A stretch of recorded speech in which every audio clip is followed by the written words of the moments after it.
So, Freunde der gepflegten Abendunterhaltung, heute habe ich mal ein kleines Gedicht für euch. Also,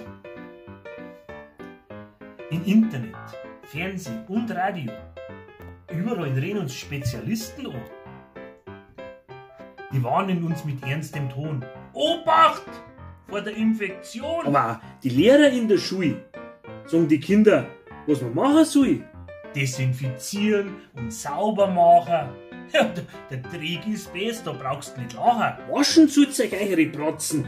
Noch Spulen mit Hund und Katzen. Horcht's mir zu und der's gut losen. Niemals mit die Viecher schmusen. Herr Lehrer, Metzi da der Kari, da haben's für recht, meine Tante Mari. Busselt ihren Dackel aber direkt auf den Mund. Jetzt ist er hin, der arme Hund. Prost.